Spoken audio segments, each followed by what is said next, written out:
今一开始，咱关心宝林地色的食物中毒案，即马继续在增加，目前已经累积18例。卫福部伫昨暗有临时开记者会，公布伫死者遗体内底验出米甲菌酸，这款中毒案例是咱全台湾的头一例。另外，针对外界这支中央处理慢一步，小苏嘛宣告说明规个处理的时程。另外，为着要统一资讯，对今日开始，逐天10点，卫福部拢会公布最新的案例数。从其中这个一个解剖的这个简体哈，那在血液里面我们有验出所谓的这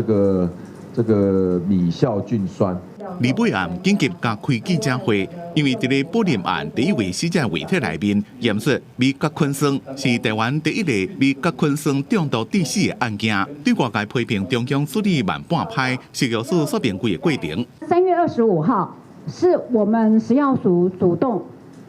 问台北市政府卫生局，就是跟他确认。那到宝莲茶室这边的时候，我们抽验了有果条、调味酱等等，在现场所看到的很多的食材，一共有35件。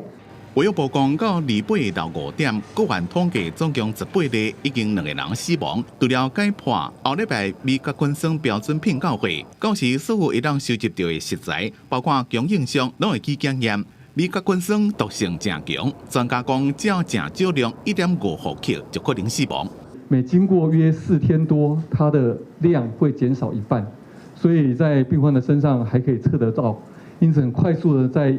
数个小时到1天内呢，就造成了死亡，那发病。那整个死亡率呢，在过去的文献里面，从30% 到100%哈。米甲菌酸伫咧22到30度的环境会快速增加，无说你食到可能会出现头晕、吐、老，若较严重的会影响到肝甲油脂，伊无法度被移除或者是破坏，所以食药署叫大家唔通食长期放伫咧不同环境的淀粉发酵食品，因为地方中央公布的个案数定量无同，所以即马统一由疾管署伫逐天早起10点公布。如果它中间有这个进程比较快或忽然很多的 case 的时候，其实我们也不排除在下午也再公布一次。王必胜也强调，即马验出来唔是最后的结果，因为民众拢正关心，所以甲知影的部分先公布，上尾的结果也是由检察官综合判断，结果最终发布。